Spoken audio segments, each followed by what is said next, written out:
Compilation albums, yay or nay?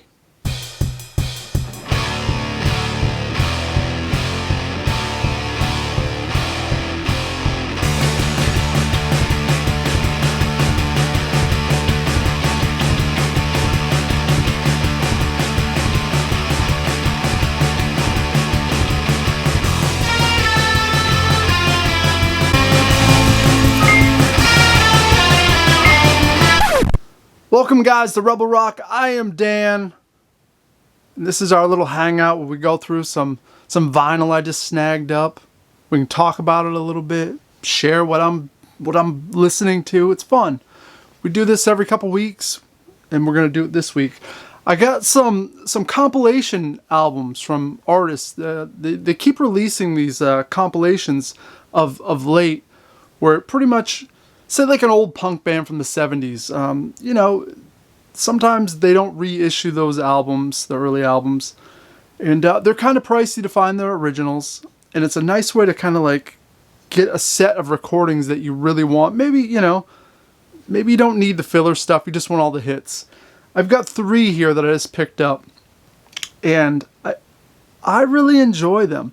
I think it's a great like starter kit to get into these bands. And maybe if you don't have a lot of space, and it saves a little room, so you don't have to buy the whole catalog from these bands, and it saves a few dollars. And it has some cool liner stuff in it too. So I'm going to show you a few that I snagged up. We picked up this Undertones West Bank song 78 to 83. Do you know the Undertones? I'm sure you do. Or maybe you don't. Punk rock, Ireland, late 70s. These guys were young when they started out and came out the gate pretty hot.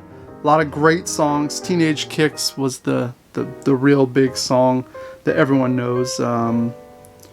Get Over You. Tons of hits. I've looked into getting the whole catalog. The Undertones isn't super expensive, but at the same time, I feel like there is quite a bit of filler. So what better way to get 2 LPs, 30 songs? Like, we're good right there. We're good. And I feel good about this because it has a 12-page insert with liner notes. It has a few different mixes that they did back in 2016, so I'd be curious to hear some of that. And just look at it. It's just a sexy cover too. I don't know, I forget what I paid for this. I think it was $32 or something. So it's not terrible. You pretty much got your collection of Undertones right there. You're good to go.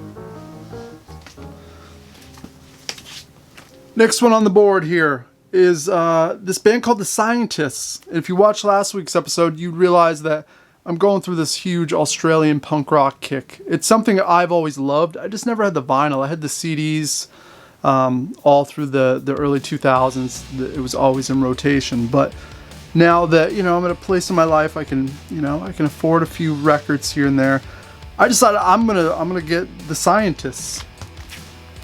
Right here, A Place Called Bad is the name of this compilation. And what we have here is essentially 2 LPs again, same deal, 23 songs, and it has the best of the best on here. And it's weird, The Scientists, so Australian, they started out in the late 70s, but they're more like, how would I explain it? Like a power pop, punky power pop, real snotty, real dirty guitars, fantastic stuff.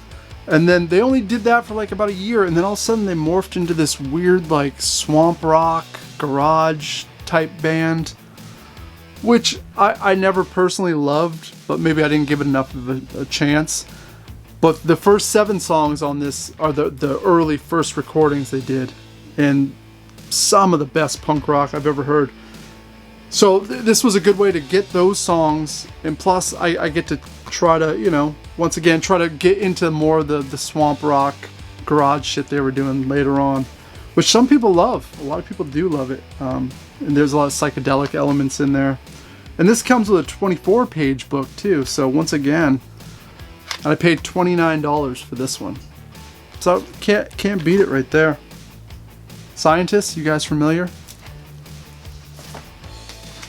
The last one out of the compilations that I snagged up was this essential Radio Birdman, 74 to 78.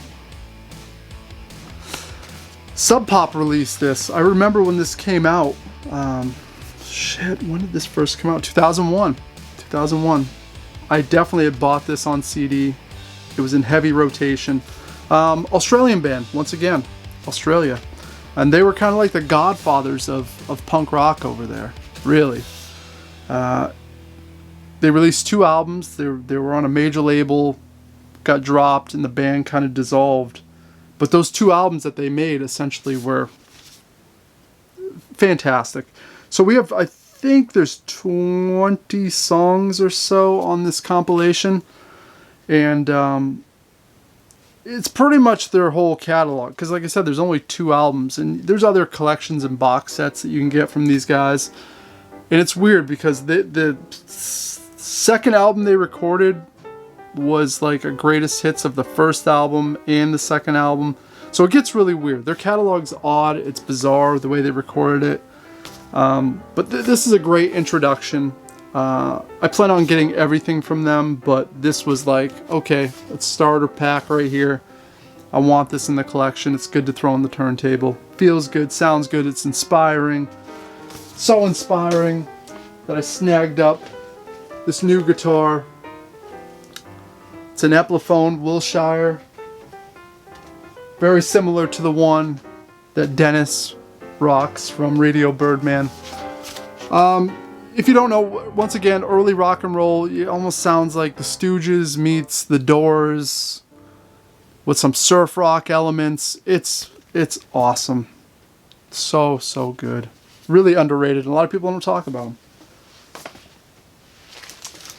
An extension to that, so those were the compilations. The extension to that, after that band broke up, the guitar player and the leader of Radio Birdman started the Visitors, and I had to order this as well. This was a short-lived project that they did. It was 1 album. I think they did a handful of shows. It wasn't much, but this is a great extension to Radio Birdman as a companion piece, really. So we never got, well, we did get a later Radio Birdman album back in 2006, but, this is of the time period, back in the 70s, so fantastic. We found it on the cheap, we snagged it up. Next up, we got a few records. My buddy John sent a package down, and I was thrilled. He hooked it up. He always hooks it up, though. He sent down this Run DMC record. I can remember being 7 years old, 8 years old. My uncle, who was 7 years older than me, was hip to Run DMC. He used to break dance on cardboard boxes and shit. So I was exposed to this super early. So Hard Times, Rock Box, Hollis Crew, Sucker MCs. This thing is chock full of hits. I love early hip hop like this. So John hooked it up. So iconic too. Next one, I was a little bit older when this came out, but I remember being at that age where you could see parents just being scared and terrified, which was awesome. This is NWA's Straight Outta Compton. Oh, what a time to be a kid, right? Like, this just scared the shit out of white people, which was awesome. As a kid, I was like, yeah, fuck you to your parents and all that shit. So this was an essential listen, essential in your collection. I think I had it on cassette back then. Fuck the Police, Straight Outta Compton, Express Yourself, Dope Man. Fantastic album. Definitely in my favorite, top 10 hip hop records of all time. So John, thanks. It's awesome to have it on vinyl now. This he sent as a joke. This is Paul Barron's Harmonica Rascals, and it's autographed. You can see there. He's got all, like, for one, who went and saw Paul Barron's Harmonica Rascals, right? And then they were like, hey, I need to buy that vinyl afterwards, and I need the band to sign this shit. I haven't rocked this yet, but one could only guess what it's going to sound like with songs called The Beer Barrel Polka Peg Oh My Heart, Mexican Hat Dance. Good novelty. It is signed. I'm guessing Paul Barron's probably no longer with us, but I have to research that to confirm it. Good novelty. Next up, Houdini, Open Sesame. Houdini is an artist, like, this came out in '87. So I was a little bit too young for Houdini, because I mean Run DMC was in the mix, but I don't recall my uncle rocking Houdini very much. And it's an artist I'm very familiar with, but I'll be honest, I've never done like a deep dive. So this is a great way to kind of start into that, because I do like the stuff that I've heard from Houdini. Next up, he sent this Sammy Johns album. So from what I can gather from Sammy Johns, he was an artist in the 70s, kind of hippie-ish folk, but sound almost southern. I don't know, there's a lot of influences in there. Chevy Van was the big hit. I guess it charted. I think it went to number 5 and was on the charts for a few weeks. So he had some pretty good success.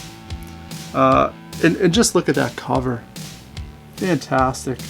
And Chevy Van's a good song. I need to do some more research on his stuff. I'm going to spin the record, obviously, but this just came. But Chevy Van is a song that I was familiar with before. So that's very awesome. We sent down Bow Wow Wow, The Last of the Mohicans. Okay. This is a single. I Want Candy is on it. And Cowboy. So we got some decent songs on here. 4-song EP. It's good. Bow Wow Wow was obviously what Malcolm McLaren did after the Sex Pistols. He kind of tried to create the same success. They had success, obviously. They had at least one hit. So this is cool. It's just a cool tie-in. You know, there's that new wave punk rock. That was it right there. Oh, this is cool too. This is cool. So this is one of those albums.